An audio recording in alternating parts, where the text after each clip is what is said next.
Okay.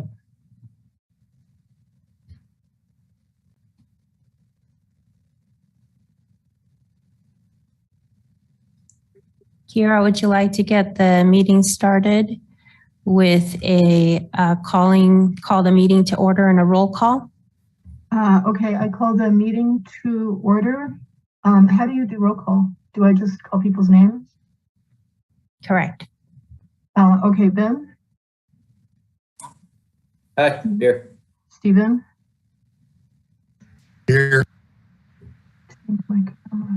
Stanley? Here. Sarah? Here. Kathy's here. And it looks like maybe Kate Johnson is here. I'm here, and for some reason I can't get my video to start. I don't know. Do you guys have it blocked? Guess not. I see Nancy. I don't know why my video is not working right now. Oh, there you are, Nancy. Nancy? Yeah. I'm just calling roll call, sorry. Okay, and so then what do I do now, Kathy? I'm really sorry, you guys. I'm sorry. I'm not good at this yet. I will get better, I promise. I have a little bit of information to go over, Kira. First, good evening, everyone. I just wanted to share a few housekeeping items for tonight's Zoom meeting. This meeting is being recorded and broadcast on the city's YouTube channel and cable channel 25. Please remember to mute yourself during the meeting when you are not speaking. The chat function for this public meeting is disabled. All chats will go directly to me. All board members, please keep your video on, those that have video. All others can keep your video off unless you are participating during the meeting. If you have any trouble, you can send me a chat. All board members, the city reserves the right to mute people or turn individual videos off to minimize distractions during the meeting. Please remember to state your name each time you speak for the benefit of those participating remotely. And just a reminder, the meeting ends at 7:15 because there's another advisory board meeting that will get started at 7:30 over here with the City Commission and on the city's YouTube channel. Now I'll turn it back to Kira. Okay, and so we had some, you said we had some administrative stuff that we needed to talk about? Yes, and this is Kathy Richardson, the Interim Sustainability Director. The first item on the agenda is SAB administration, the hybrid board meetings starting in April. Kira and Stanley and I had a conversation earlier this week about when we could meet in person again, with still having the option for somebody to join via Zoom. And the city is transitioning its boards and commissions to in-person with the hybrid of still some online capability starting in April. So the April meeting, if it sounds good to the board, we would go back to meeting in the conference room at the Parks and Rec office on Massachusetts Street.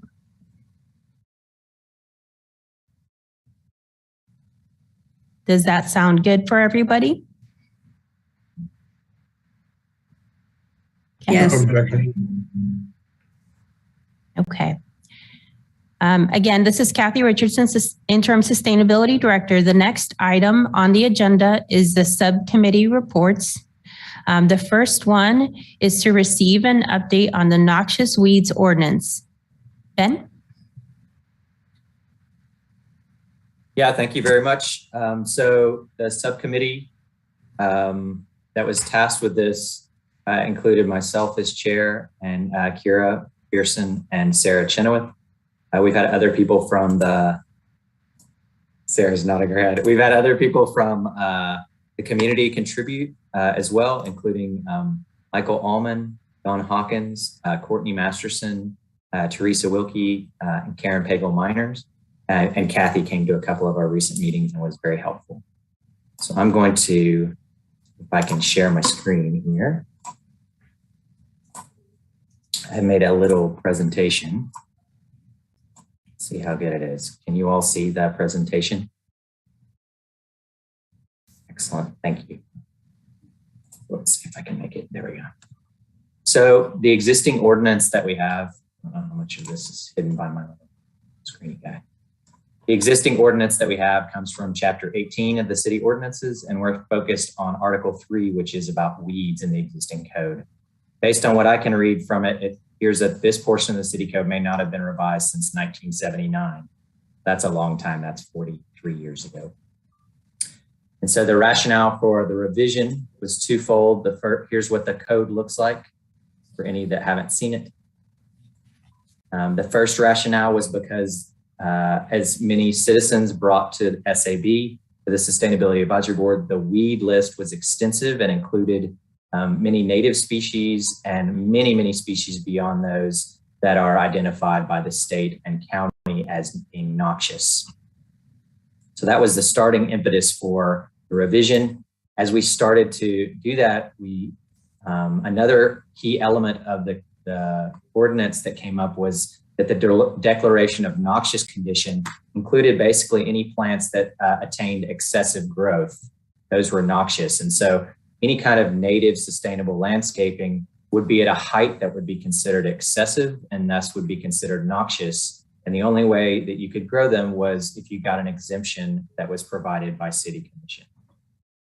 So a key element that we've tried to push forward, as well as revising the list, was also to promote native sustainable landscaping rather than simply allow it by this complex exemption.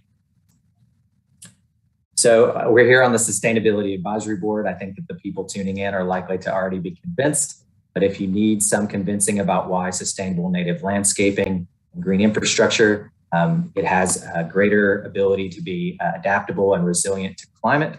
That includes things like extreme weather events, to be adapted to stormwater events and to help mitigate those for our systems. Health benefits include things like being able to pull out pollutants out of the soil, but also many of the sustainable landscaping things use less inputs, which can help prevent them from getting in our waterways. There are economic benefits, for example, the creation of green jobs. Those are the jobs that would be necessary to install and maintain green infrastructure, which are often considered that missing middle kind of job where you don't necessarily need a college degree to do them, but they pay quite a bit more than minimum wage.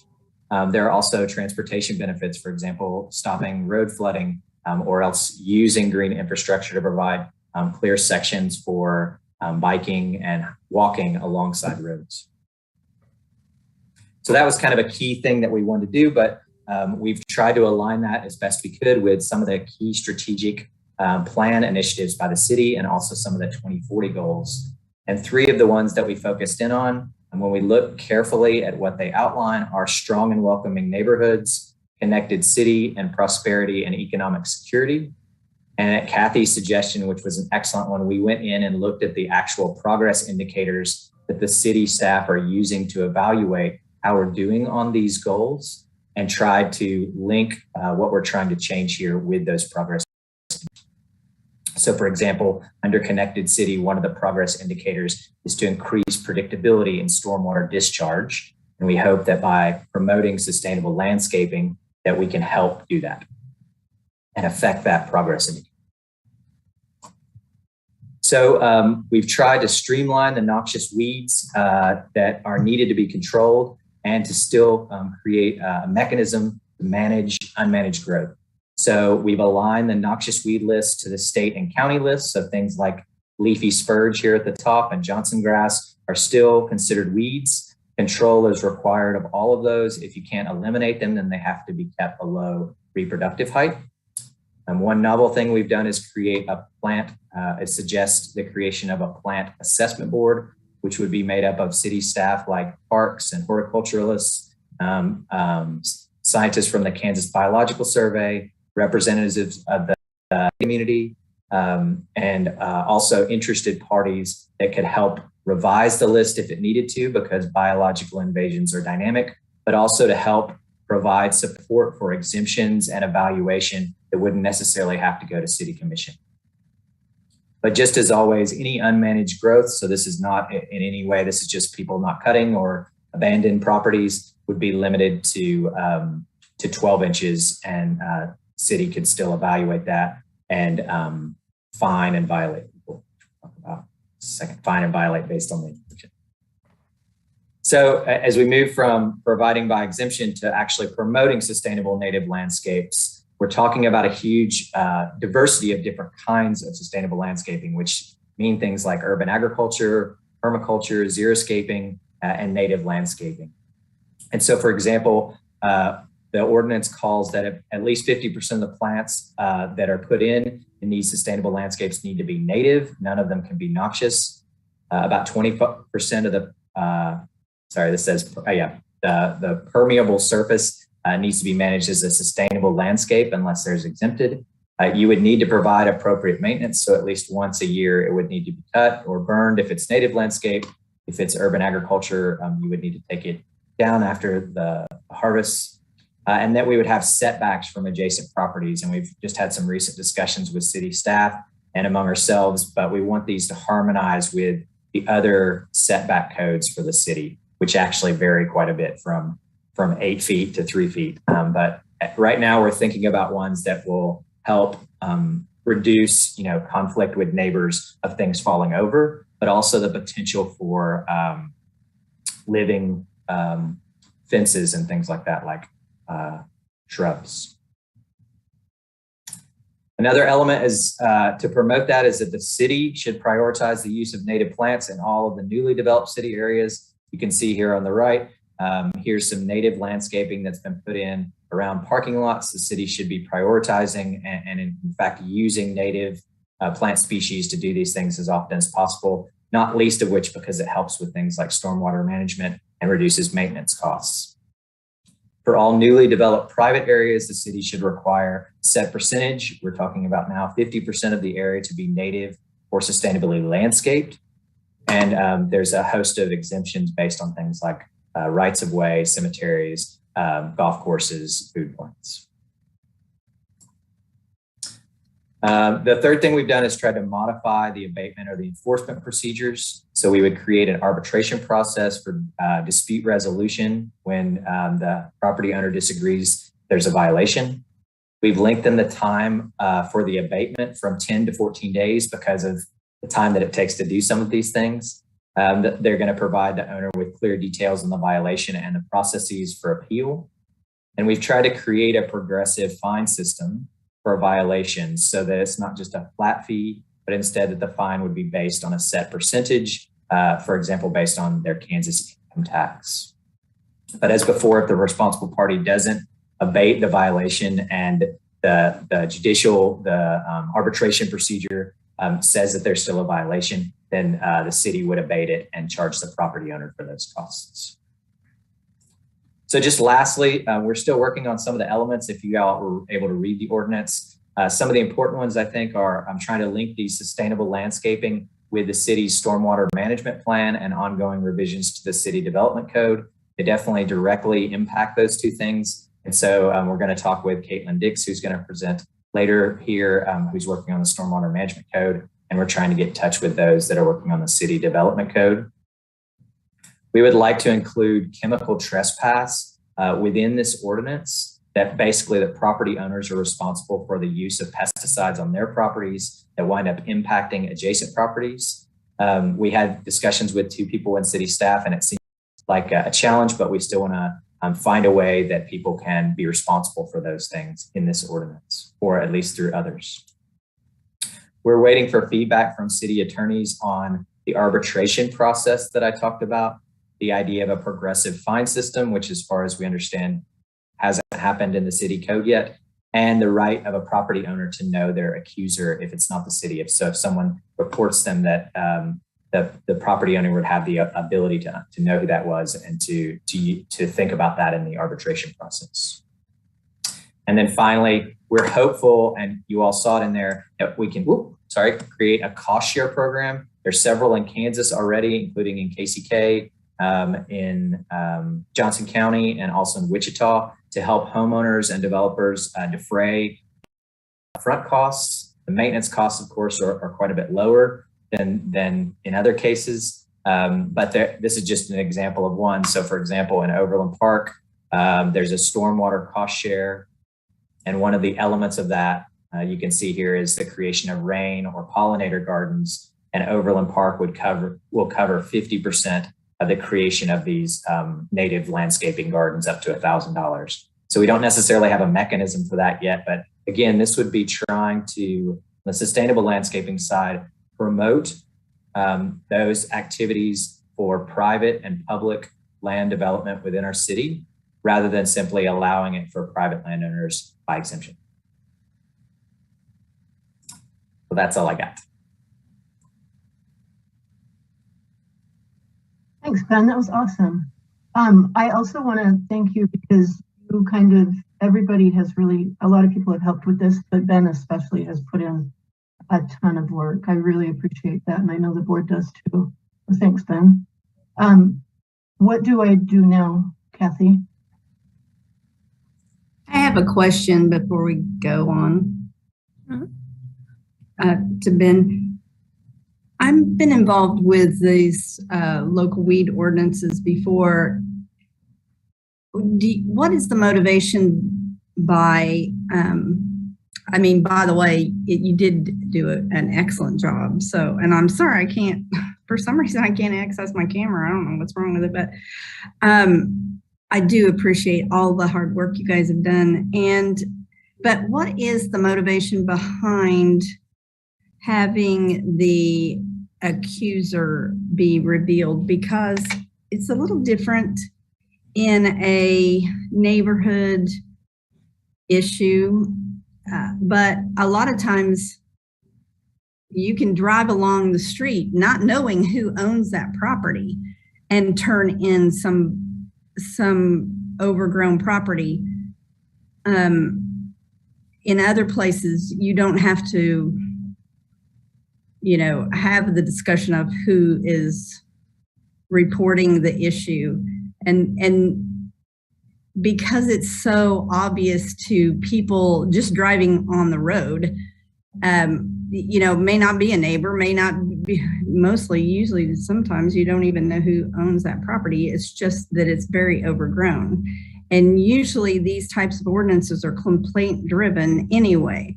So the cities usually don't have time to drive around the streets and say, oh, we need to write that person up.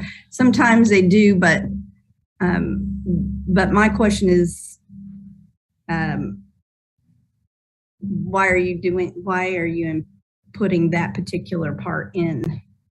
Yeah, this is Ben Sikes, SAB board member. So I'm certain that I won't accurately reflect all of the different opinions on the subcommittee about why to include that. But I think one of them is generally some of the people within the subcommittee felt that strongly that just like with other kinds of civil issues, right, other kinds of challenges to those things, that you should be able to understand where the complaint's coming from and why that might have happened. But I agree with you.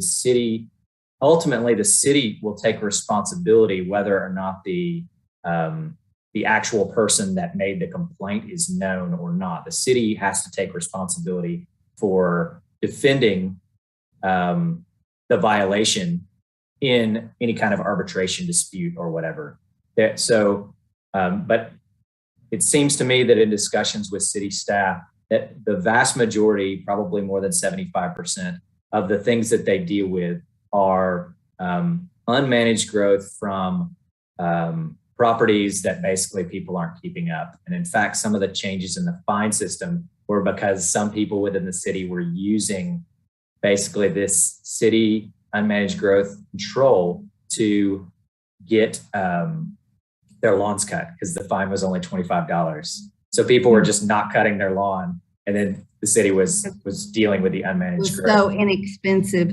Yeah, I don't know all of the history with Lawrence, but to me, it's a little bit more problematic than a neighborhood dispute, than a neighbor to neighbor dispute, because you can see, anybody can see that, you know, when it's 2 foot tall, that it should be cut. And other places don't require that for the tall grass and weeds ordinance type thing, but almost everything else they do. So I understand that, but I was just wondering if there was a particular reason, because it does discourage people from doing it, from turning in. I think that's a good point. And I think it's something, again, we've got city legal may come back and say that that's not feasible anyways. But I think there are definitely people that want to understand when the particular accusation or whatever against them has basis in. So what you said, Kay, is really important, right? We're moving from a system where it's really obvious if there's a violation because your plants are tall, to a system where there are a bunch of systems now where you can have plants that are over 12 inches tall as long as it's managed growth, right? In some kind of a sustainable landscaping system. But I think that what you're saying makes a lot of sense. And I definitely can discuss that with the other subcommittee members and when we talk with city staff. Thank you. And I'm sorry, I didn't say Kay Johnson, I'm a SAB board member. But it's not a deal breaker for me at all, but I'm just saying that that's something that you should consider. And if people are going to the taller, sustainable landscaping, in some places, people put a little sign that says that so that people aren't calling on that house owner or property owner to cut their lawn.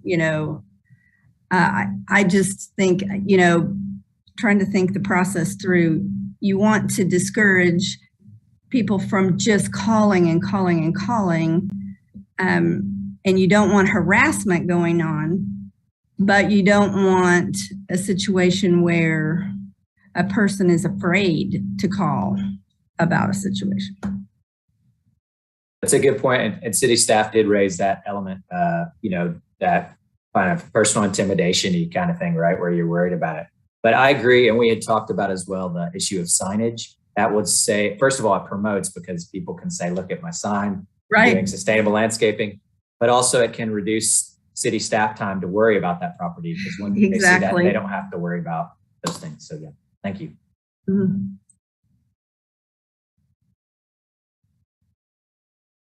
I don't know if I'm supposed to call on people, but I'm happy to. Stan, you have your hand up, and then Steve, you have something. Thanks, Ben. This is Stan Rasmussen, SAB member. Ben, I read through some of this, and the requirement that you have to have 50% coverage in native vegetation for new development seems like a lot to me. Maybe it's not. But then the definition of native vegetation to me is kind of a concern. And the reason I say that is because it says native plant species are any plants occurring naturally within the municipality or the Midwest or North America. Sounds like that's a possible change there, and not introduced by man, indigenous. So for example, I have a prairie fire crabapple tree in my yard, and I planted that specifically because it holds the fruit in the winter, which helps feed the birds in the winter. But it's a man-made hybrid tree, a Jonathan apple tree. Basically, any apple tree that we're going to get food off of is not a native apple tree. It's it's some sort of hybrid that people have cultivated over the years. And so I worry about this definition excluding beneficial trees, beneficial for birds, beneficial for bees, beneficial for human food consumption. So I'm a little concerned about that. I look at the definition of tree in there, and I planted a dogwood, a flowering dogwood tree in my yard. And the definition of tree is that they grow to a mature height of 12 feet or greater above the ground. I don't think my dogwood's ever going to get to 12 feet. It's, you know, it's an understory tree. They grow underneath the canopy of other trees. So there's some aspects to this that I'm just not sure about, that maybe we need to reconsider. But I want to ask on the 50% coverage, basically that's your lawn. Anybody's grass area is going to cover probably 50%. And does that exclude the area where a house is, where sidewalks, driveways are, or is it the entire lot? How do we define that 50% coverage? I think as we think about how we implement this in practice, there might be some changes that we want to consider. Yeah, but overall, I think it's great. One more comment. In the very beginning, in the goals, it talks about wanting to help pollinators, but then in the text of it, I don't see much focus, or really any focus, on pollinators and making sure that we have flowering plants that are also helping pollinators. So yeah, those are initial I don't want to take observations. Thanks, and I'm happy to talk about these individually too. I don't want to take up all the time. Just a couple of quick things. One, we didn't decide to tackle the weed ordinance. Comes from the tree section, right? That we revised, and we didn't revise the whole tree section, even though the model ordinance that we had a whole section on trees. So I think that there's potentially work to be done there. I agree with you that, you know, if we're using cultivars of native plants or things like that people have worked with, we don't want those kinds of things excluded. The same kind of thing that you're talking about with the trees could be applied to bushes or even grasses or things. I want to say, importantly, I don't think that this ordinance in any way impacts people that still want to have a lawn of grass that's cut short. That the region that we live in is an overlap of almost as many native plant species as you can imagine in North America, because of where we are in the continent. And so you could easily still have a fully grass lawn that's cut to 4 inches or 3 inches and is just using many of the native fescues or other things that we have around here. And that would still be considered that you're within the sustainable landscaping goals of this. But on the other hand, that's helpful. Thank you. So we want the diversity. We want to promote people to grow the kinds of plants and flowers that will support pollinators and things like that. But I guess we did have some back and forth about how much of that to put in the ordinance itself versus, you know, like the rationale behind all these things and what sustainable landscaping does versus what should go in the ordinance proper that would call these things out. But I'm happy to put more of those in. I think there's a lot of people that like to see that. Thank you. Steve Kramer, SAB. I think most of my question was similar to what Stan was asking. I'm still a little unclear on the 50%, but we can just do some emailing back and forth on that. And as far as applicability, this is a citywide ordinance for all private, residential, commercial, everything within city limits, correct? That's correct. And the last question is that the part about the percent of income tax filing, you know, trying to align the fines with that. Has that gone through city council yet? And is that something that's really, does that work? Or do we have the staff to do that? Yeah, that's a really good question. I just don't know if we have the staff. We're waiting on the city attorney's office. This is a really common thing. And there's been, over the last 20 years, quite a lot of papers on how that can increase equity. For example, for drunk driving fines or speeding tickets or things like that. It's been implemented in a lot of places, but talking with Brian Jimenez, who's code enforcement, he was like, well, how would I get that information to implement that? So it's not clear to me, A, that we can do that legally, like that the city's attorney office can see a way for us to do that? And then B, how do you logistically do that where they could easily get that information?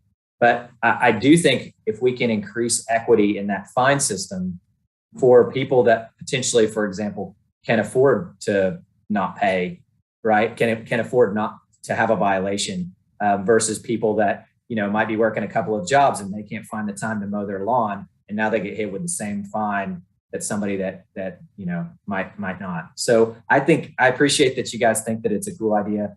It has been implemented in other municipalities within the United States, but as far as I know, there's not one in Kansas, and I don't think we have anything on the books for Lawrence. Ben, I'm really interested in hearing if this thing has a way to fly, because this will be the first time I've ever heard of a fine system being equitable in any way, shape, or form. Yeah. So I'm very keen to hear what the outcome is.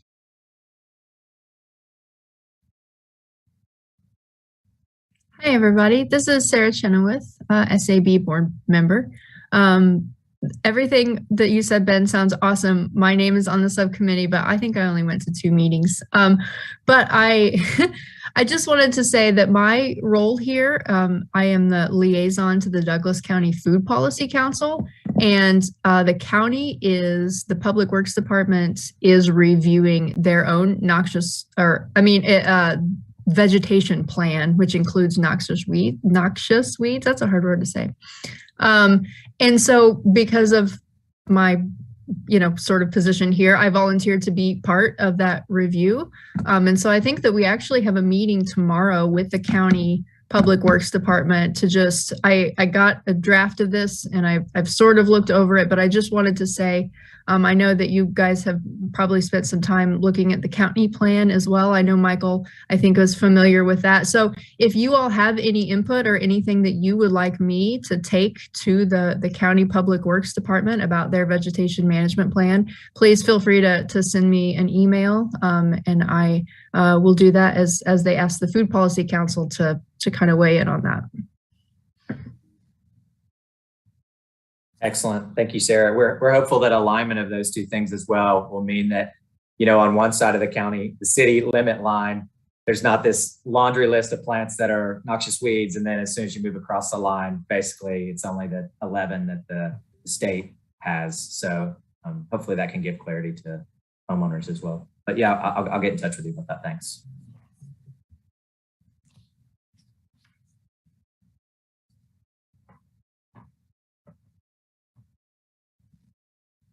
Does anybody else have any comments? Am I supposed to open it up to the public now, Kathy? You may open each item up to the public if all the board members are done with their comments and questions. Is everybody done? Yeah. Okay. Does anybody from the public have a comment or a question or a concern? Is Michael Ullman still there?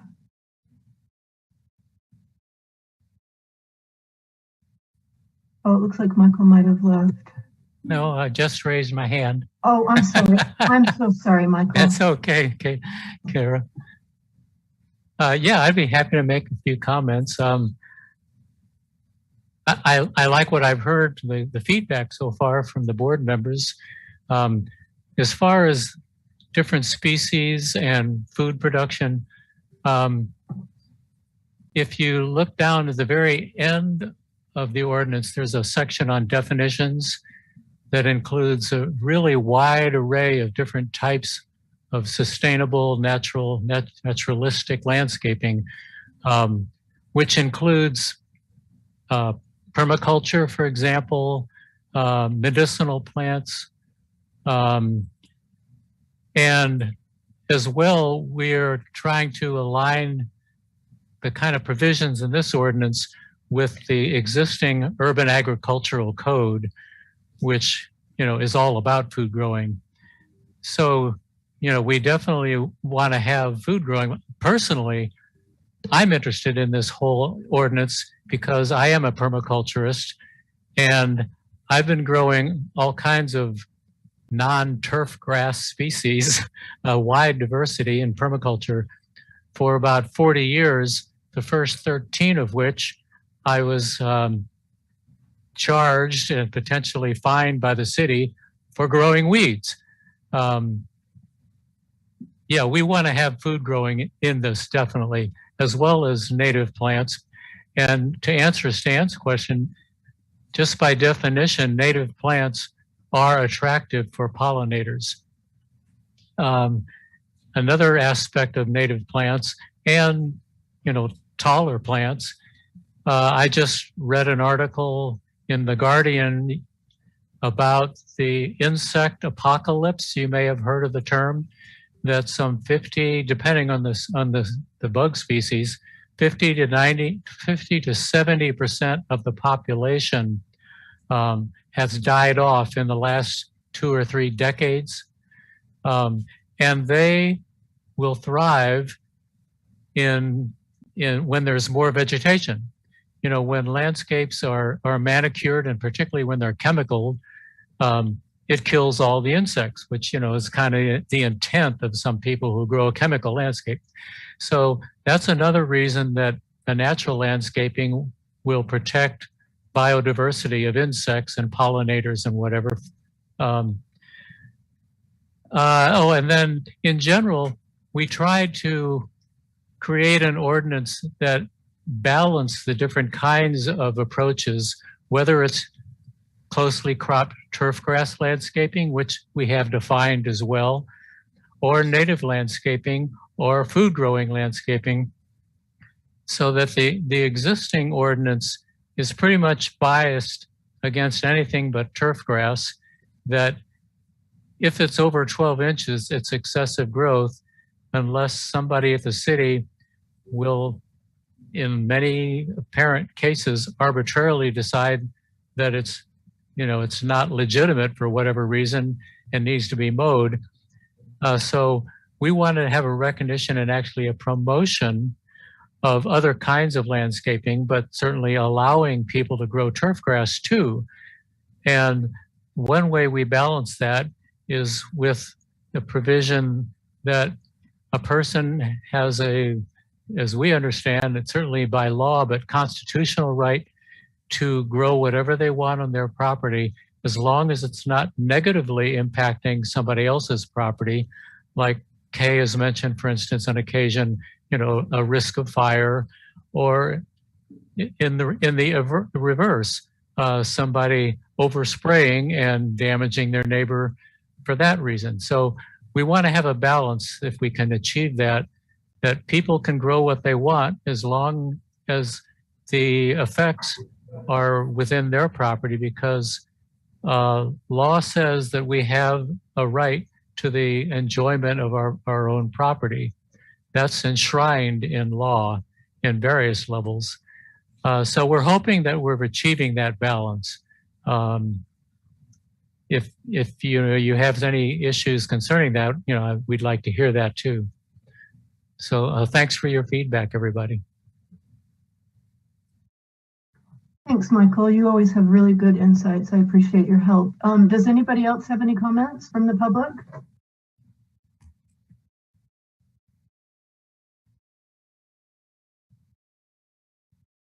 I'm not missing anybody, am I? No? Okay, so do I, guys, I'm sorry, I will get better at this, I promise. Do I say that we now move on to the Climate Action Plan Subcommittee, or do we need to have, what's the phrasing? What do I say now? This is Kathy Richardson, the Interim Sustainability Director. So on the noxious weeds ordinance, it was just to receive the update. There was good discussion there. There was no action. So the next item is to receive an update on the Climate Action Plan Subcommittee, and that would be with Nancy. Okay, Nancy Muma, SAB member. So the Climate Subcommittee met on February 23rd. I understood from the other members of the committee that this was the first time in a long time that it had met. We talked about the ordinance that had been written regarding single-use bags, and talked about how with the bill that's going through the Kansas Senate and House now, that we may want to focus on encouraging single use rather than focusing on the ordinance until we hear what's resolved at the state level. We also decided we would meet on a monthly basis. So the next time we're going to outline more what we want to achieve over the next period of time, since this was the first time the committee had met in a long time. So,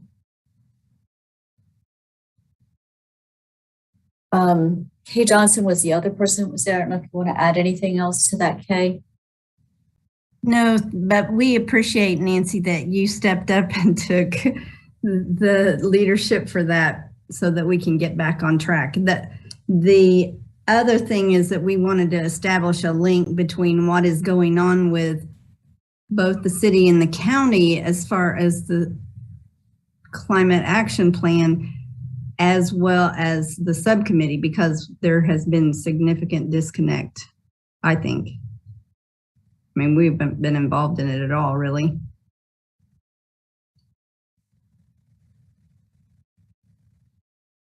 Okay, so I think that's all we have to report at this point.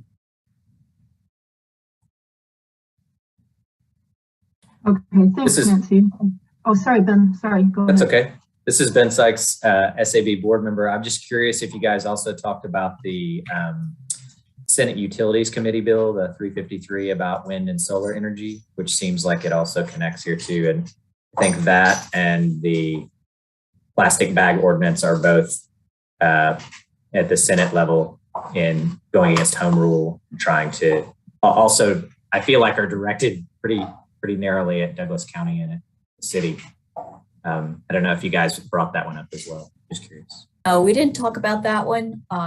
We really focused more on the plastic bag issue, since that's something that we had talked about specifically with an ordinance here in Lawrence. And just FYI, Wichita is also working on a single-use bag ordinance. And so it could be the Senate bill could be focused on both Lawrence and Wichita efforts to reduce single-use plastics.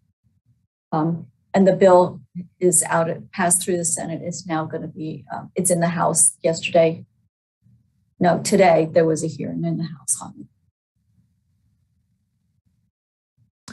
This is Sarah Chenoweth, board member. I'll just add real quick to that. I testified today against that bill in the House, and I suspect there should be some kind of resolution coming out of the House next week, and whether sending it on or not. The committee was actually pretty favorable to our side. So anyway, we'll see. I would not hold out hope that one's going to go away, though. As far as the wind and solar, I actually have been following some of the wind stuff. A lot of the bad wind bills are dead. There's only really a couple of them left. One of them that has to do with like lighting, and a lot of the solar ones are kind of on pause too. Just FYI. Sarah, has the governor said, has she talked to anybody about what she has, does she have feelings about this? Has she said what she will do if it passes both? This is Sarah Chenoweth, board member. It's an election year. I suspect she will not comment. Yeah, I suspect you're right as well. Do any other members of the board have any comments about this issue? No? Okay, I'll open it up to the public then. Does anybody from the public have any comments or questions or concerns?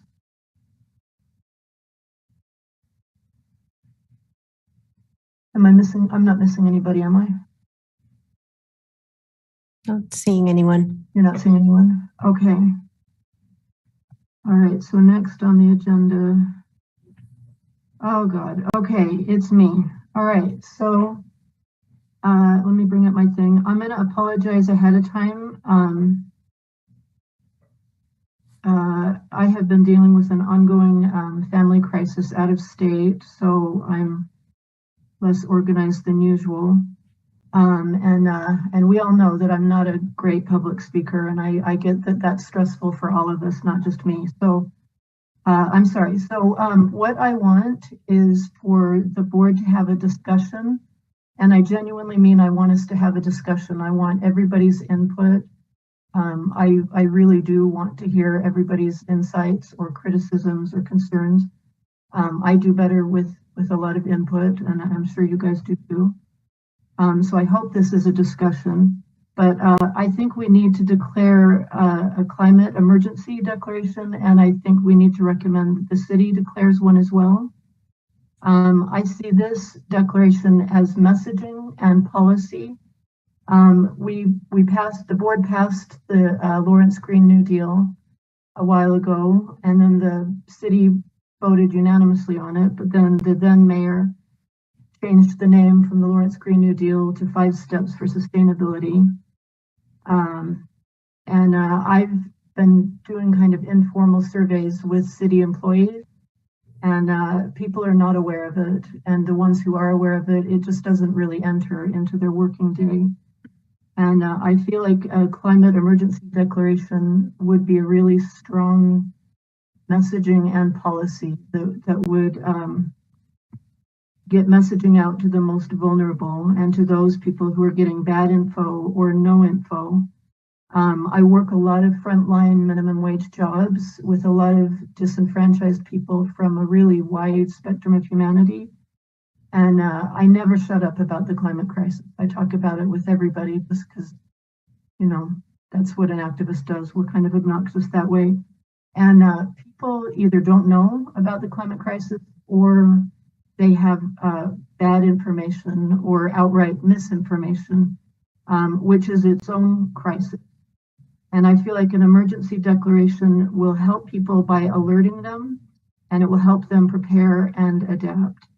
Lawrence isn't moving fast enough, and we need more members of the public involved in planning and for momentum and support, because we are currently on a path of 2, probably 3 degrees Celsius, even if we were to achieve 0 carbon emissions tomorrow. Part 2 of the IPCC report that came out last week is clear that we have a certain amount of hardship baked in now. People need to start adapting and prepping.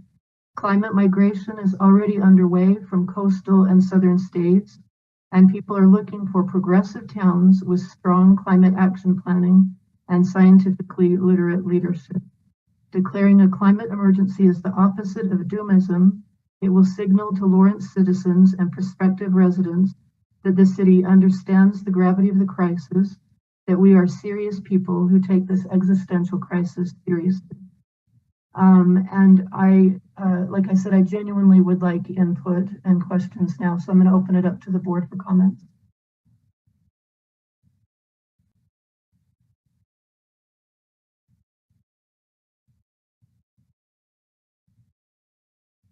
You seem to have some. SAB.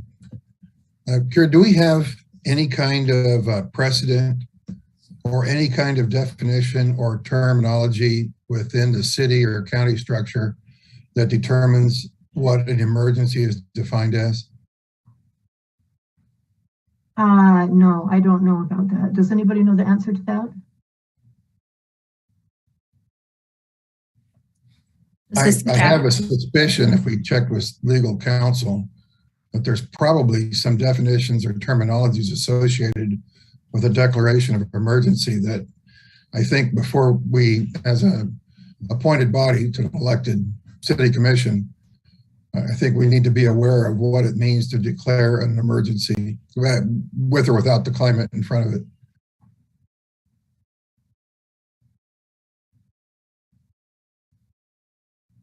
Okay, and so would we talk to the city lawyer about that?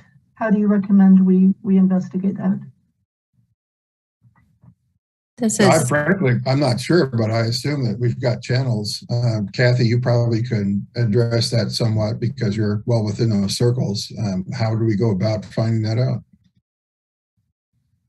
Absolutely. This is Kathy Richardson, the Interim Sustainability Director.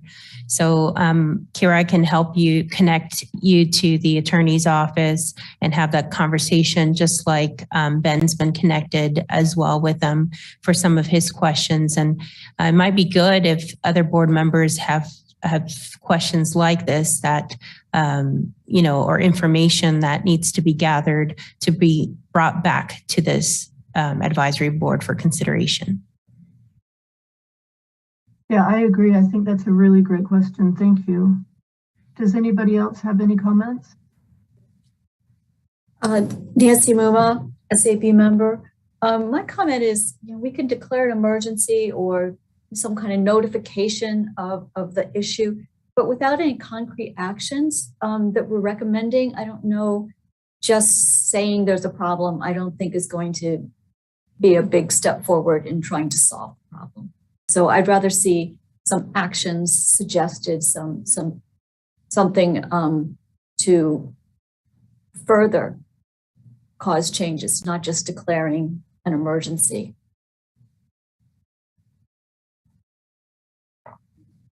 Are you saying, I'm sorry, I'm writing this down. You're saying that you would like to have action suggested along with the declaration or instead of the declaration? Along with it. So the idea would be, you know, there is a huge problem here. These are some concrete steps that the city could take to mitigate this issue, or we need to do education of the public about these issues and how they can deal, you know, take concrete steps, do something positive to help mitigate it rather than just saying it's an emergency. Do something to solve the problem, not just declare there is one. Yeah, this is a really good idea. I really like that suggestion a lot. Thank you. I will reiterate that the people I work with are profoundly and chronically disenfranchised, and some of them don't have Wi-Fi, many of them don't have smartphones. Many of them, the information they get is from either local TV or Fox channels, like in the break room. When I talk to people about it, a lot of them think that it's a hoax because they've absorbed bad information. So how do I say this? I feel like in the past and even right now, there's kind of a tendency among career environmentalists to inadvertently kind of focus the messaging so that it's palatable to other environmentalists or to people in professional circles. And one of the reasons I do want to do this declaration is because it's a good way, a good strong way of reaching through the noise, cutting through the noise, and getting education and messaging out to these people who, again, either have bad media diets or completely just absent media diets. And then the few who have heard of it are really struggling with a lot of misinformation and disinformation.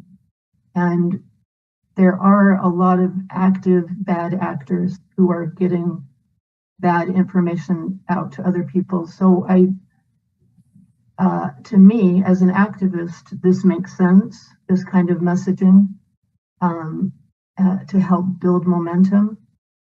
So I just wanted to reiterate that this is the approach I'm taking, is that of an activist, where I'm trying to get a lot of messaging out to a lot of different people. And it seems like a really big, strong, clear message that also can act as policy. But I really do like your input.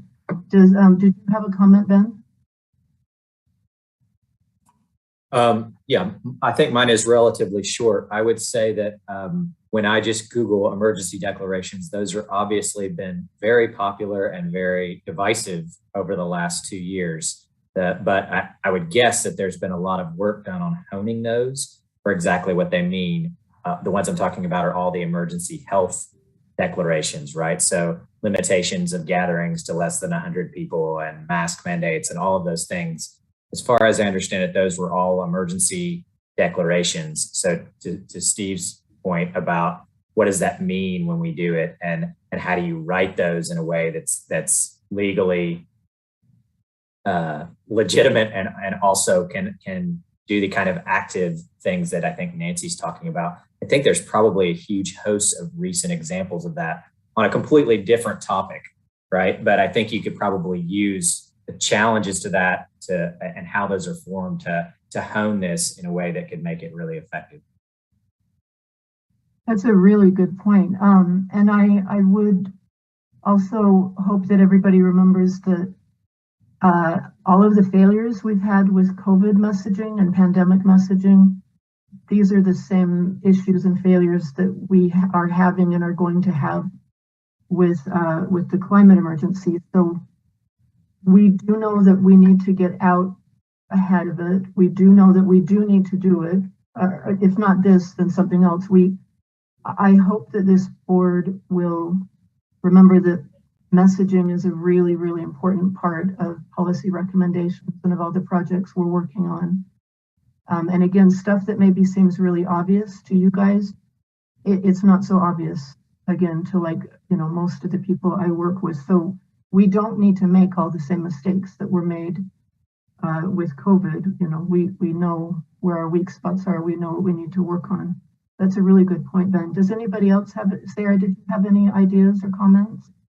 Sorry to call you out. Nancy, no, you already spoke, Nancy. Stephen, you had a lot of opinions yesterday during our phone call. Do you have anything you'd like to say? Did you say Stephen? Stanley? Sorry, I'm not in my own home. I have to wear a mask. I'm at a different house right now. Yeah, I had my hand raised. I was curious, how do you envision a declaration, an emergency declaration, educating and informing the people that you're talking about who are not informed and educated? I think just by just saying that there's an emergency, like if we had an official emergency declared by the city, if we maybe had it on the website, if maybe some of the newspapers covered it, I'm hoping it would be a way of getting information across to people who maybe wouldn't have it. Is that what you meant? Yeah, this is Stan Rasmussen, SAB member. I was just trying to figure out how you intended to use it. Because you were talking about you need to educate. I'm not sure a declaration is going to do much that way. And then are you thinking that you want to ask the city commission to declare an emergency? Yes. Or just this board, or what's your plan? I would like the board to declare an emergency, and I would like us to recommend that the city declares one as well. I think there are the few people who have heard of the climate crisis will say things like, oh, well, we're just going to recycle, or we'll, get electric cars or whatever. They don't understand the width and the depth and the gravity of the crisis. And I feel like the first step of an emergency is to treat it like an emergency, which means calling it an emergency. So I feel like just the declaration in and of itself would be educational for a lot of people. Did that answer your question, Stephen? I mean, excuse me, Stanley. Yes, thank you. Does anybody else on the board have any input? Kay has her hand raised. Okay, oh, there you are, Kay. Hi, Kay Johnson, SAB board member. Douglas County serves as the emergency coordinator for the county, and they generally are the ones that declare emergencies. I think you need to look at state law and how that interacts. The city of Lawrence sits on the emergency management committee, but I think that this is a legal interpretation that Stephen mentioned. That's a really good point. Thanks, Kay. How do you suggest we would navigate that with the county?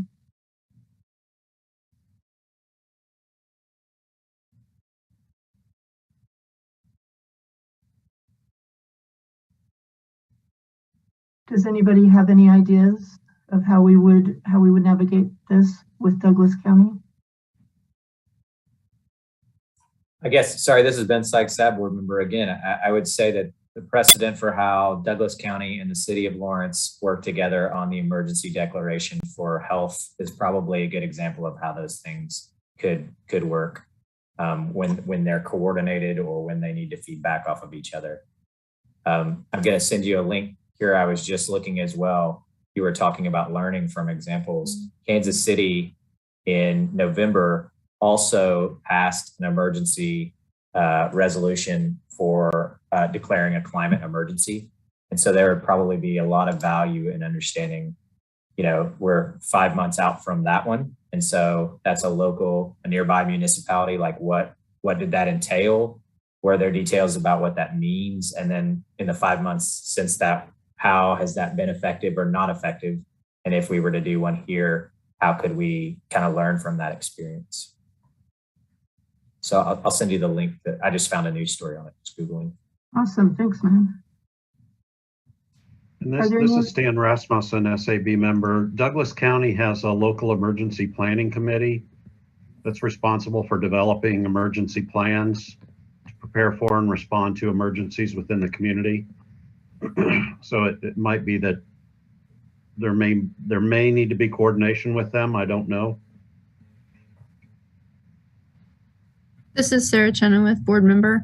I think I'll echo what someone else said. And I think a good first step is talking to our own city attorney, and maybe they can help guide in those next steps. That's a good thought. Thank you. This is all really good input. I really appreciate it. Thank you. Before I open it up to the public, does anybody have any other comments?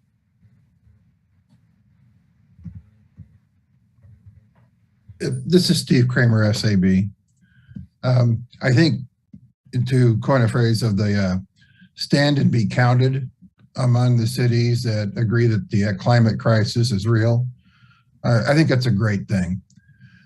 I think for education of people within our community, there needs to be something more definitive and something that we can educate on a more detailed level. For instance, you know, you often hear about the 30-second elevator speech, trying to define something that somebody needs to get their arms around.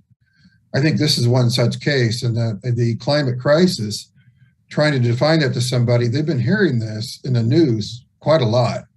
And as you said, there's a lot of varying opinions. And to declare that we believe in the climate crisis, I think is a great thing to stand and be counted. But I really think the education aspect of this really needs to come about from us prioritizing what we need to dive in the most and what we have the greatest chance to pick as, I won't call it low-hanging fruit, because if we can find the right grant money, we might be able to accomplish some very large goals and accomplishments. And we really need to be educating on those specific action plans and how it affects our community and how people can be involved. To say it's a climate crisis, I think for a lot of people is still too vague. And so again, I agree, stand and be counted. But I think for the education purposes, we need to get a real strong focus on this SAB and really get an action plan that makes sense and really tackles the things that we can tackle and change and improve. And that's where a lot of the education really needs to flow. That's my thoughts. That's a really good point. You guys all have really good input. I really do appreciate that.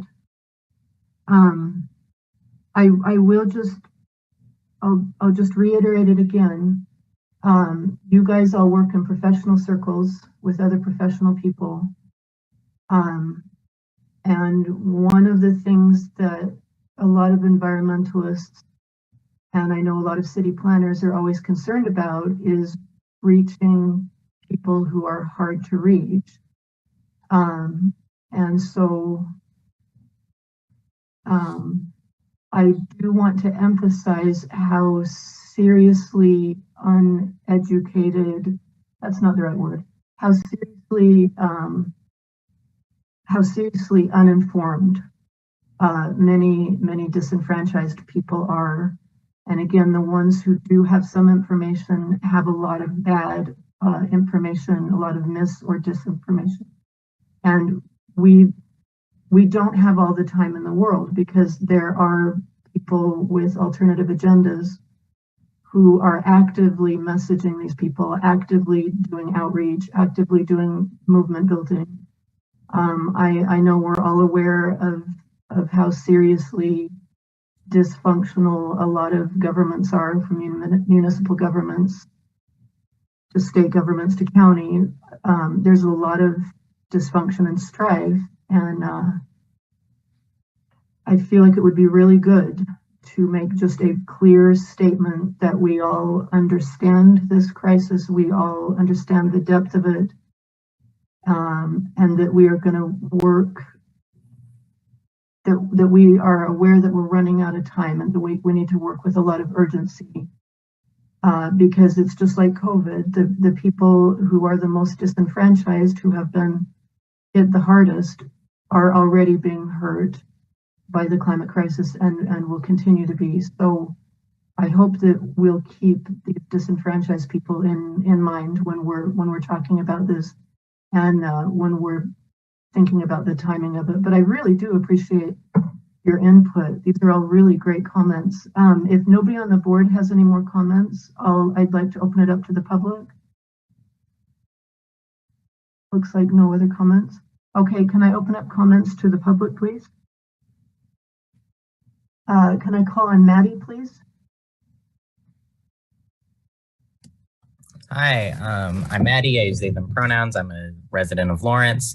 I'm generally in favor of declaring a climate emergency because it is an emergency.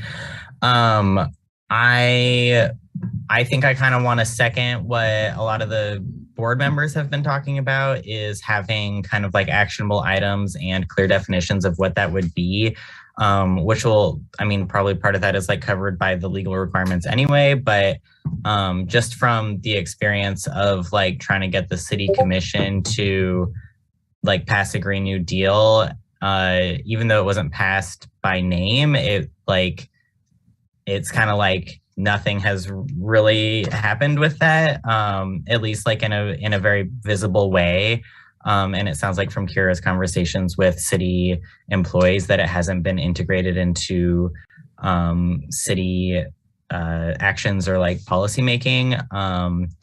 So I would really like to see the declaration of an emergency have the kind of like oomph and planning and definition that it needs, to not just kind of be like an empty declaration. I really hope I'm not cutting out because I think my video is frozen, but for example, the governor has recently signed a declaration to recognize Trans Day of Visibility, and that includes like, because trans people are affected by discrimination in the workplace and in their lives, because trans youth are disproportionately affected by homelessness and suicide rates, like that sort of stuff. That's why we need a Trans Day of Visibility. So I think something like that would also be good to include in an emergency declaration, like, whereas there is a climate crisis and there are climate refugees and people are already being affected, and the disenfranchised members of our community will be affected and are being affected disproportionately, a climate crisis or a climate emergency is needed to be declared because like we're just not moving fast enough. So those are my comments, but I'm very excited to see where this could go. Thanks. Thanks, Maddie. That was really well spoken. Does anybody else have any comments from the, oh, sorry, there you are. Okay, Michael, can you, hi, Michael. Hi, yeah, this is Michael Allman. First of all, thank you, Kira. I know you've brought this before the board and the public before. I've seen it many times in your emails, so thank you.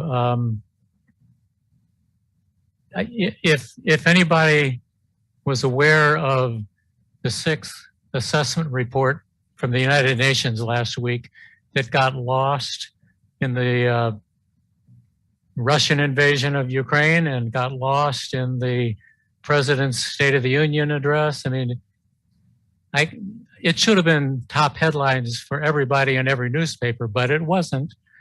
But it's dire. I mean, the Secretary General saying delay is death.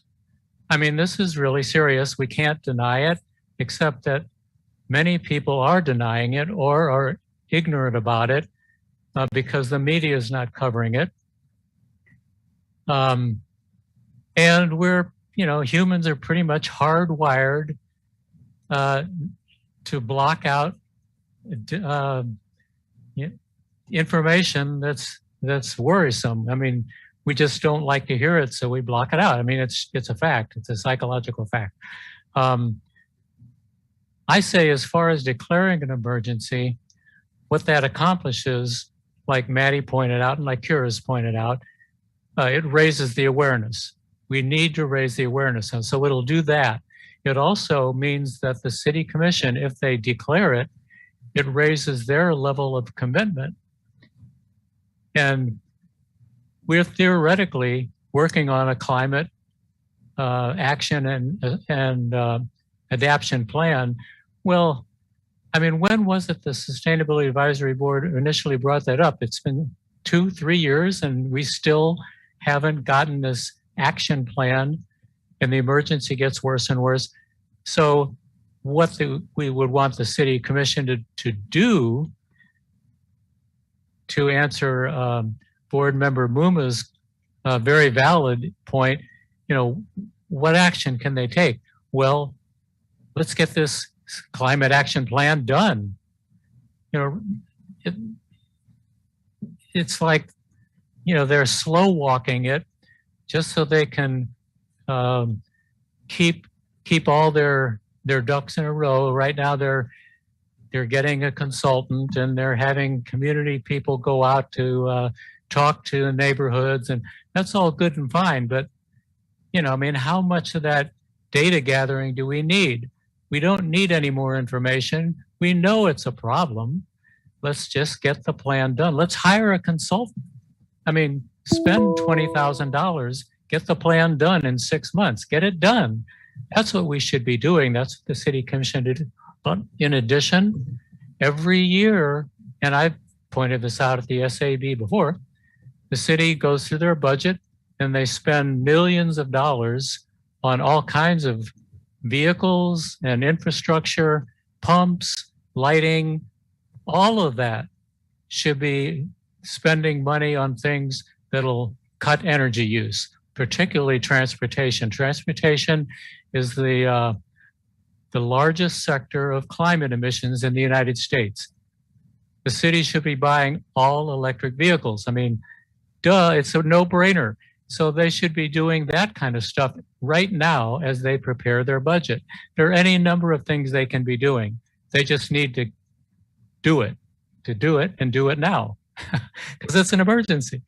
So that's my 2 cents. So thank you very much, Kira, for bringing it up, and for the board for initiating the climate plan in the first place. Thanks for that, Michael. I really appreciate your support. You've been supportive for a long time, and I really appreciate that. Are there any other members of the public who have a comment? It looks like maybe Maddie and Michael were the only ones here. Okay. All right. I do appreciate the discussion, guys. I know it's not everybody's favorite subject, and I know there's some board members who get uncomfortable when I talk about, all my different horrible jobs, but I feel like it gives me really important insights into a certain percent of the population that again, it can be a really tricky demographic to read, and so I do think it's important to remember that we do need to care about messaging and movement building. I hope we remember that the top climate scientists in the world who worked on the IPCC report have said, like Michael said, we know what we need to do. All we're lacking is public momentum and willpower, and that it's really important right now for all of us to be activists. And I will say, as an activist, I know that's easier said than done. It's a pain in the butt being an activist. It can be really obnoxious and it can be really hard. You get all kinds of threats. People don't love it, but it is something that we all need to think about doing right now with this crisis, to be an activist and think about messaging and think about ways that we can bring in as many members of the public to help us with our work as possible. So now, if nobody has any more comments, what do we move on to? Oh, staff report. Is that right, Kathy? We move on to staff report? That's correct. So this is Kathy Richardson, the Interim Sustainability Director. Under staff reports, the first item is to receive an update on the Stormwater program and consider a Citizens Advisory Committee role. And Caitlin Dix is here to give that presentation. Good evening. Caitlin Dix, Environmental Manager for Municipal Services and Operations. So again, just here to give a quick little overview of our storm sewer permit. So we have a separate storm sewer system in the city of Lawrence. So our permit is a 5-year permit. So basically all stormwater eventually enters the river. Along the way, it's going to flow through our curbs, storm drains, pipes, into our ditches and streams. And we have a permit under the National Pollutant Discharge Elimination System to operate that storm sewer. With that, one of our requirements is a stormwater management plan. Our stormwater management plan was revised in 2021 and is applicable through 2024. Oh, I have a presentation. So am I sharing my screen?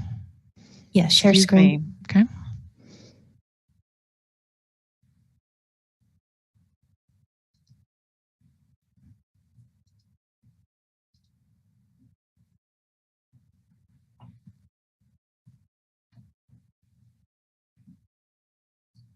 Okay, sharing my screen.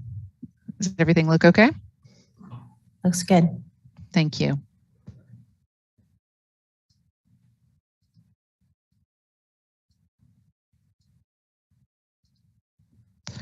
So part of that, one of the minimum control measures is public participation. So one of the best practices available in the permit issued by the Kansas Department of Health and Environment is hosting a Citizens Advisory Committee. Currently, our stormwater management plan does not include plans to host a Citizen Advisory Committee, meaning that when we made our management plan for 2019 to 2024, it wasn't one of the activities that we had planned to do. However, I'm new to the city. I started in past November, and I did hear some indications from other staff that their potentially Sustainability Advisory Board may have kind of served in this role in the past. So our, again, the implement activities are already planned through 2024. But I wanted to go over what that means, and kind of cover, see if Sustainability Advisory Board is interested in serving in that role in future. So that means the city hosts the Citizens Advisory Committee meetings twice yearly and receives comments and guidance from the committee regarding the stormwater management plan. So what we're required to do is retain all files on copy of the attendance list and minutes of the meeting, which you already do. You must hold at least 2 meetings in the year in which we would claim points on our stormwater management plan, and we can claim 3 points for each year that we implement that best practice.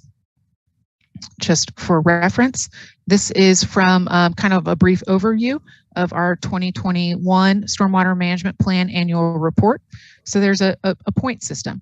So you can see the column on the left is the minimum points required under our permit. And the second column is the points that we have planned in our management plan. And then the final was what we earned for 2021. So you can see we did not achieve as many points as we planned for some minimum control measures, and we achieved more points than we planned for others. So again, this will kind of fluctuate from year to year. We do try to stay as closely to that management plan, but certainly priority, like there's opportunities that come up, and you know, we welcome those opportunities. So again, you can find out more about the stormwater program and the stormwater management plan at the City of Lawrence website. I've posted the link and I've added my contact information below. So thank you all for having me here this evening and just briefly listening about the stormwater management plan. And I do encourage you all, if you have an opportunity beyond just the consideration of the Citizen Advisory Board, but looking into all of that the second section is dedicated to public participations. And I think that you could potentially find some alignment with some of your existing projects and programs. Thank you, Caitlin. I appreciate you taking the time, especially at this time of night. We appreciate your help. Kathy, do I open this up for conversation? Yes. Okay, does the board have any comments? I have a couple of questions. This is Steve Kramer, SAB. Caitlin, apart from the, I'm not sure if the points earned, does that get you frequent flyer hotels or anything like that? First question. No, it is, again, we map out a plan to meet the minimum points that are required in our permit. So that's in order to retain the permit? To stay compliant with our permit requirements, yes, to stay in compliance with clean water law. In order to kind of evaluate whether or not we could be the Citizens Advisory Board, could you just give us a quick 30-second rundown on the top 2 or 3 issues that you think you're struggling with, or that are the biggest issues to tackle with this? I certainly welcome an opportunity to discuss the plan further in future. I think at this point, I was just willing and ready to present kind of that basic overview of the best practice of a Citizens Advisory Board, and allow you all an opportunity to consider that, and then again, gather your questions and bring them back to us. So I'll certainly write as many questions down as you all have, and welcome an invitation back to answer those questions.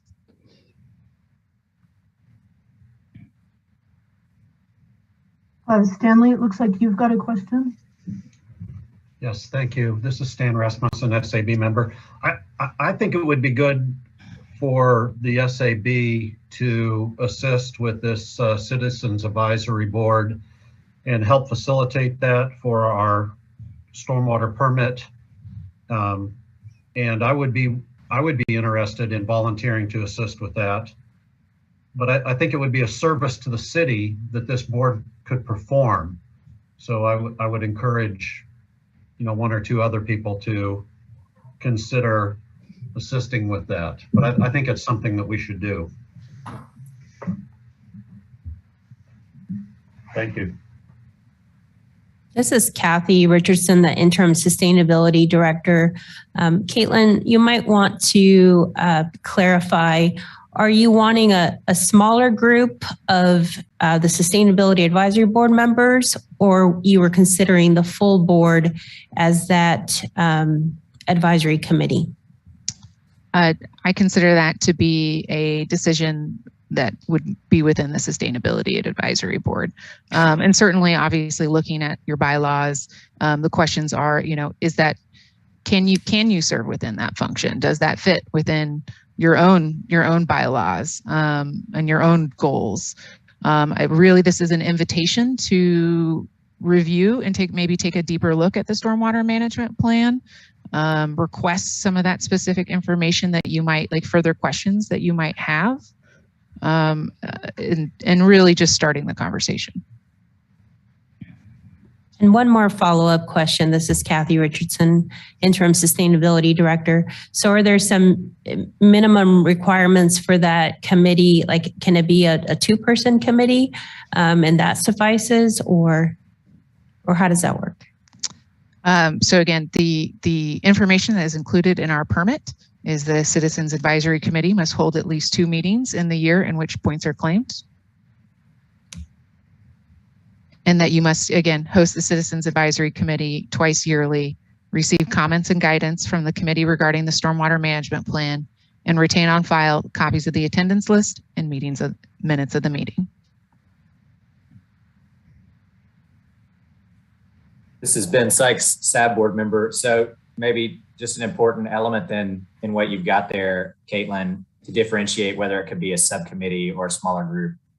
At least in my experience, which is short on SAB subcommittees, we're usually not keeping the minutes of those meetings. We may write up a summary or something like that if we're spreading it around, but compared to kind of the Open Records Act meeting minutes that come up as part of the standard SAB, those are kind of cooked in. So that may be an important differentiating point on whether or not it can be a subcommittee or a subgroup of us versus the whole. I did have a question as well. I'm definitely in support of it, as Stan said. I think it could be a great service. I'm curious if whether or not the meetings that we would have to be solely focused on stormwater management, or could they be, for example, we had talked on email, can we have a discussion about how landscaping ordinances in the development code connect with the stormwater management plan, and would that suffice as one of these 2 meetings for the permit? Or does it need to be like, let's just talk about the plan, that's what our meeting's about, kind of? Do you have any clue? I can potentially follow up on that, and we could potentially even reach out to the Kansas Department of Health and Environment. But my understanding would be yes, as long as the stormwater management plan is reviewed, commented on, and in some way a part of the meeting, and you guys are providing that guidance and participation. Again, we're really looking for that public participation in the stormwater management plan. Steve Kramer, SAB. From everything I'm hearing here and the word Citizen Advisory Committee, our bylaws require us within our SAB, when we have a quorum, to be taking minutes and to also be open to the public. I would think the intent here is to have a similar type forum. The subcommittees are really to provide more detailed guidance, recommendations and stuff back to the SAB in order to provide that to the City Commission. So I would think a subcommittee would not satisfy the intent here, but it might be very helpful to try and define what the 2 meetings of the year would be about and what might be best, put forth as far as an advisory board goes. It just seems like the intent here is to make sure that there's a chance for citizens to respond to a plan and have some input. So I would think it would have to be the SAB itself for the 2 meetings. A subcommittee could help set that up.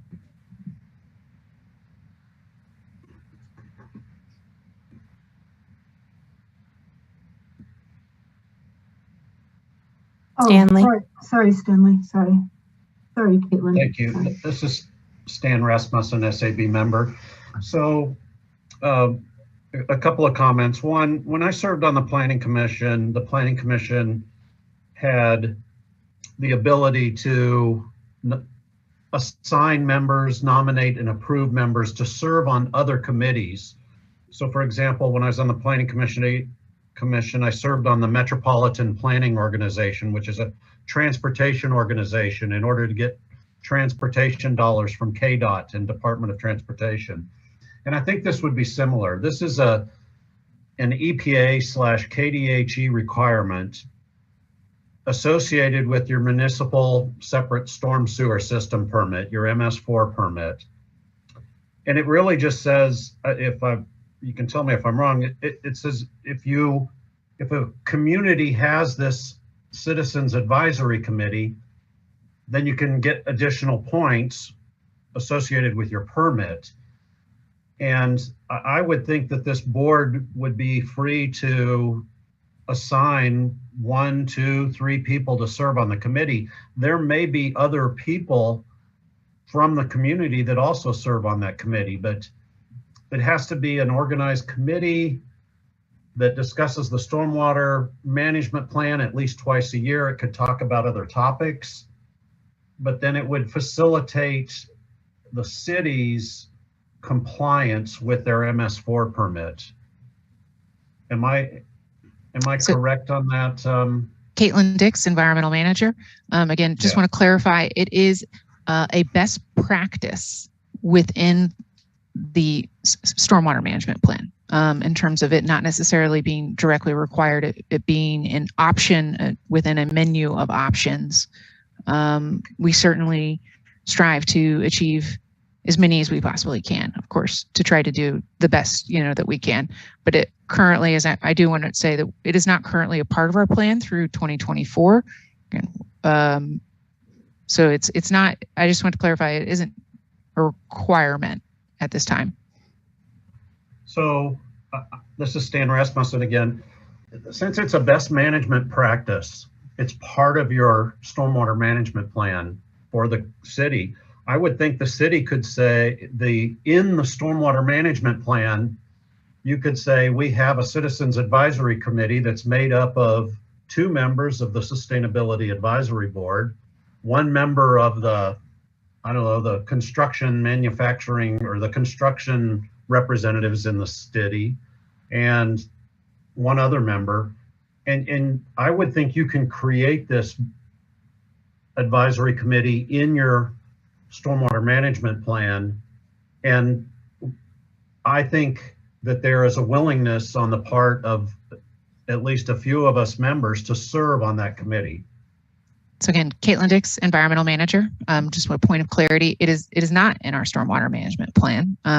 We did not plan I'm thinking you could add it, right? Yeah, in terms of the 2024, when we revise our stormwater management plan, it could be an option.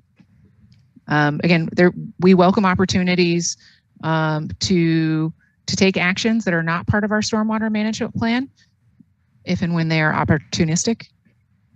And again, there's quite a few activities within public participation that certainly welcome you all to I encourage you to take a look at the public participation aspects of the stormwater management plan. And can you modify the stormwater management plan, amend it before 2024? Do you have to wait until 2024 to create an advisory committee in the plan? Again, there's no plan to create an advisory committee. Sorry, Caitlin Dix, Environmental Manager. Yes, technically you could make an update to your stormwater management plan. We would then need to resubmit to the Kansas Department of Health and Environment and go through that stormwater management plan review process again. I would again say that we don't currently have any intention of revising that plan. Again, we do welcome, if we can achieve more best practices than we planned, we will try to. And again, we can set up, I'm more than welcome to come back and maybe present more on the stormwater management plan. Really just wanted to kind of put this idea out in front of you all. Maybe you can take some opportunity to discuss it more and bring those list of questions.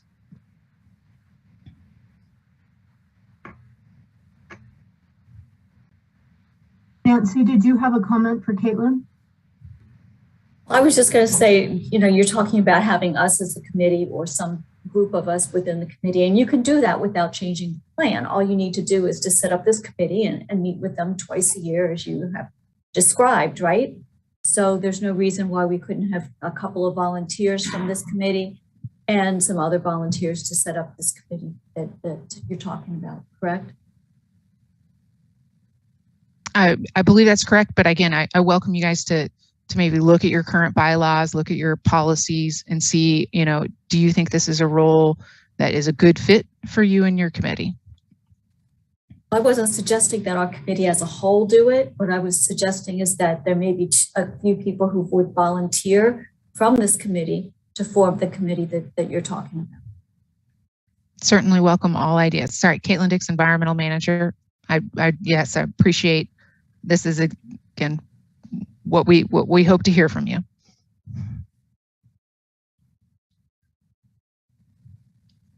Are there any more board members who have a comment?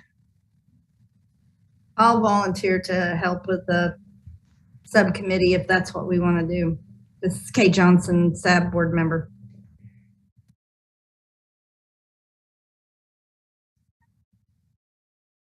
Okay, thanks. I think we probably need to have a little bit more discussion among the board before. Actually, I don't know. What do you guys think? Do you think we need more discussion before anybody volunteers?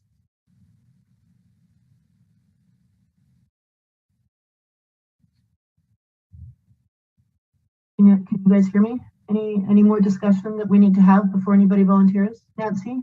I would just suggest that it's not a topic that we deal with the entire board, because there's so much more, so many more things that we directly need to deal with, such as the climate emergency that Kira's talking about, and issues we want to do to mitigate the climate emergency, rather than just focusing on the stormwater. So if there's a subgroup of individuals who would like to deal with it, I think that's great, but I would prefer that the board not deal with it in general with the large board and take up the limited amount of time we have to work.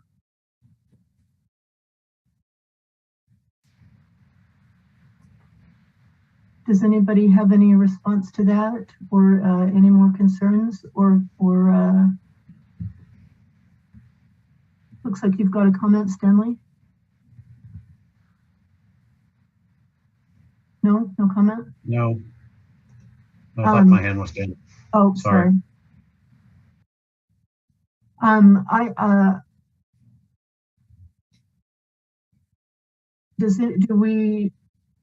think we should, I mean, again, I'm totally open to everybody's comments, but I think we should maybe schedule some time to talk about this in another meeting so we can let Caitlin go because it's getting late. Is that okay if I suggest that? Yeah? Awesome. Okay, we really. Caitlin Dix, Environmental Manager, thank you so much for having me this evening. Again, very excited to be here and look forward to working with you in future in any capacity. So thank you. Are you taking public comment?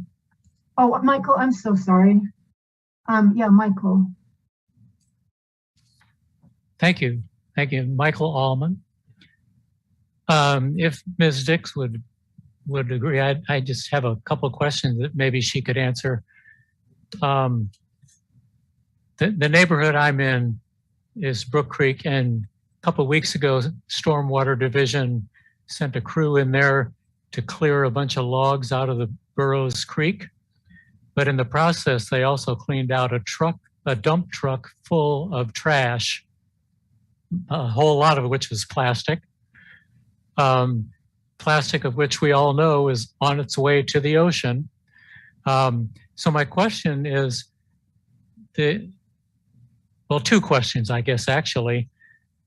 Is the stormwater system, is it set up with anywhere in the system that there are strainers that capture some of that plastic, or does it all, once it goes into a storm sewer in a street, does it all go right to the river?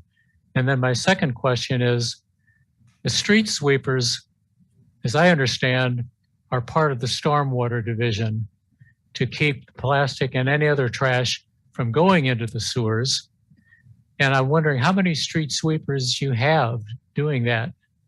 So those are my two questions. Thanks. Caitlin Dix, Environmental Manager. Thank you so much for your questions. I will, again, both those departments that you're discussing are part of the municipal services and operations. Certainly can, if that is something that's of interest to the advisory board in terms of like the makeup of our storm sewer system, in terms of what type of grates we utilize, as well as the street sweeping question. That's a type of data question that I would want to not just, I would like to check my sources and provide a better solid answer. But if that is the type of information that you want, that is something that we can look up and get.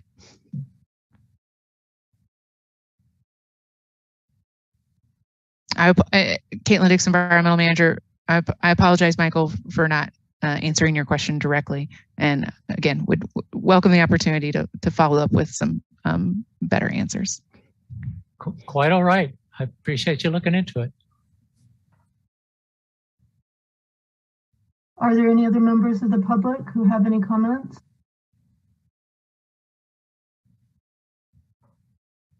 I'm not missing anyone, am I? No? You're not. Okay, I suggest we let Caitlin go because it's been a heck of a week and it's been a long night. We really appreciate your patience and your input and everything you're doing for us. Thanks so much. Have a good night. Okay, and then I think it's time for Kathy's report. This is Kathy Richardson, the Interim Sustainability Director. So the next item on the agenda is to receive the March Sustainability Staff Report. I will say that was attached to the agenda, and the content for this report was provided by Kim Kreiner Ritchie.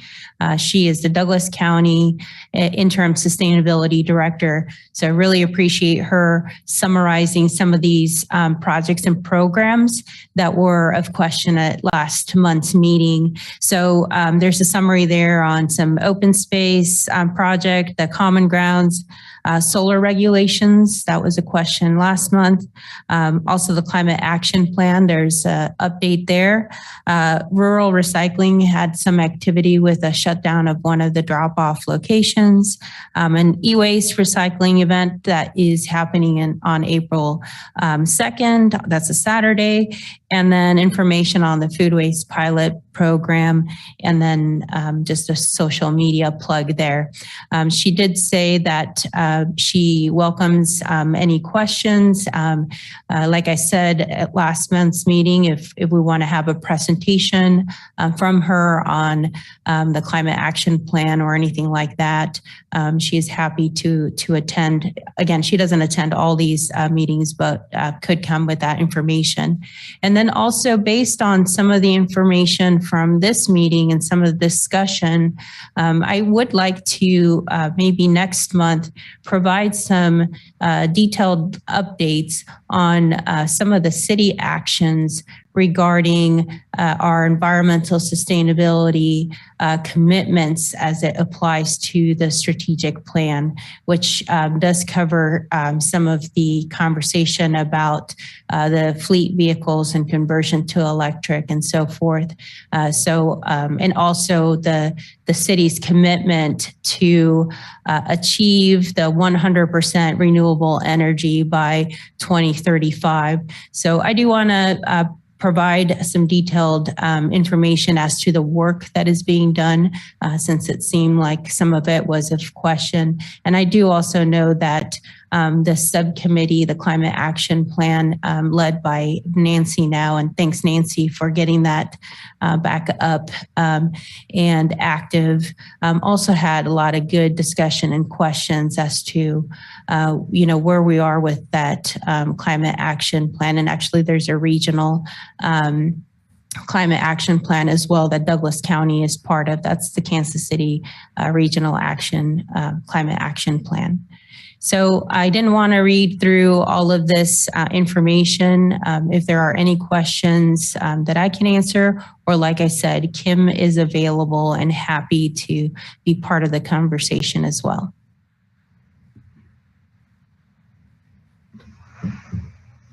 Nancy? Yeah, Nancy Muma, SAB. I think it'd be great to have her come and talk about the plans and what's been accomplished. I think both of those are really good suggestions for our next meeting, and I'd like to hear what's going on. Absolutely. Stanley? I'd like to see the SAB be involved with the open space planning that might go on in the county. I think that's going to be very important, something I'm very interested in. And then the other thing is Kira and I are going to meet here in the next few weeks to kind of, not permanently, but draft out some of the topics for future meetings as we go forward this year. So if you all would send us ideas of things that you'd like to hear about and talk about, we greatly appreciate that. And copy Kathy on that, please. This is Kathy Richardson, the Interim Sustainability Director. Stan, yeah, you just went on with the next item, which is that future agendas item. And thank you for that reminder as we continue to build that work and the topic of focus for the rest of the year.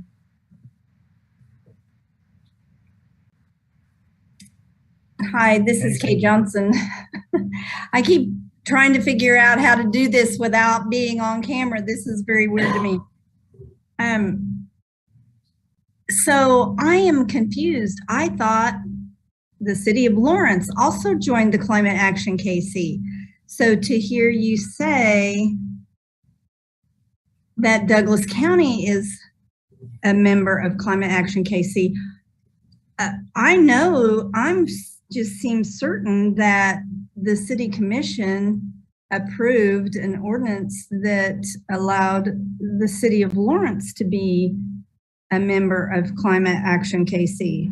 And as we speak, there's an update going on right now, but this is going to be really confusing to me with Douglas County doing part of this, the city of Lawrence doing part of this. I think it needs to be real clear what is the city of Lawrence doing, because we represent the city commission and provide input. I mean, we can also provide input to the county, but this, now the way it's been split, this is strictly a Lawrence Sustainability Advisory Board. And I would like to find out if I believe the city of Lawrence is the member of the Climate Action KC. This is Kathy Richardson, Interim Sustainability Director.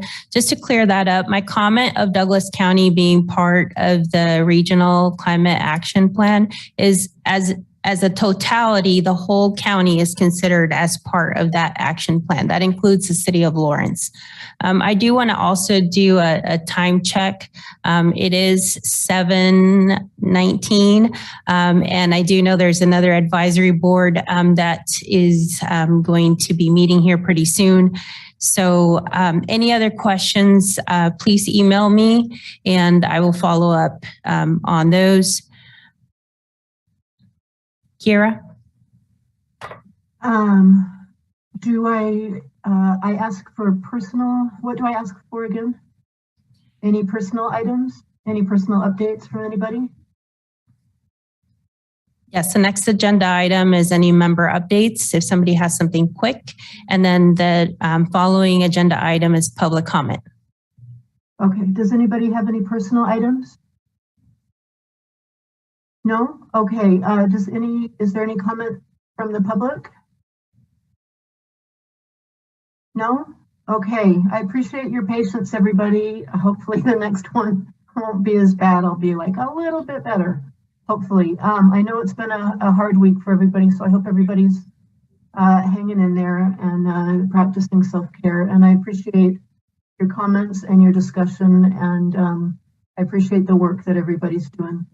So do I conclude the meeting? Do I ask for, how do I do that again? I can't remember. Yes, ask for a motion to adjourn the meeting. Oh, that's right. Kramer, SAB, I move we adjourn. Second. Thanks, Stephen. Second. Thanks, Nancy. All right. Have a good night, everybody. Take care. Bye.